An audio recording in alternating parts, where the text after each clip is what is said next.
vamos dar aqui um pequeno saldinho ali à biblioteca para saber o que é o cinema e vídeo. Daniela, conta-nos o que vamos fazer. Nós vamos fazer algumas perguntas aos alunos e também aos professores para sabermos como é que foi fundada esta atividade e se os alunos gostam ou não dela. Vamos? Vamos? Aqui está a nossa primeira classe. Muito bom. Eu queria fazer algumas perguntas, posso? Porquê que escolheste esta atividade?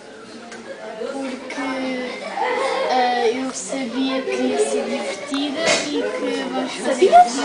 Ou pensavas?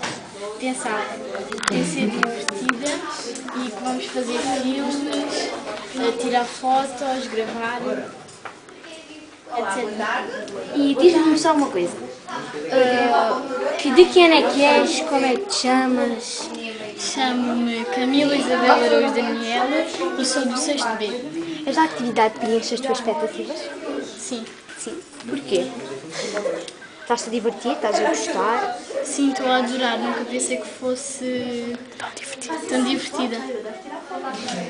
Obrigada e espero que continues a gostar desta atividade. Até amanhã. Até amanhã.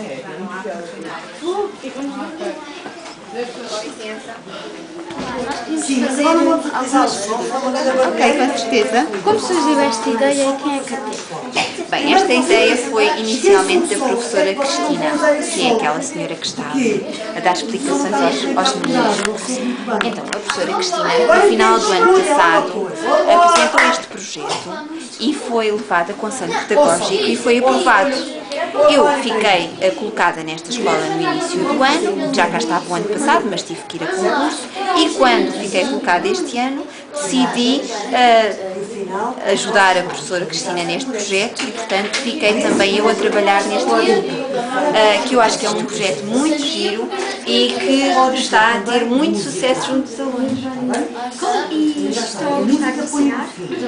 Aprender a mexer no computador,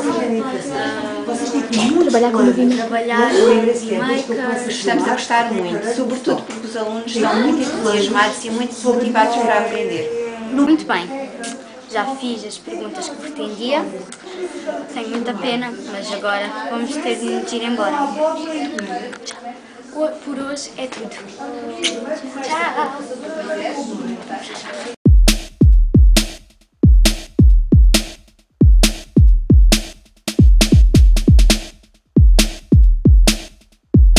Dira-dira, dira-dira, dira.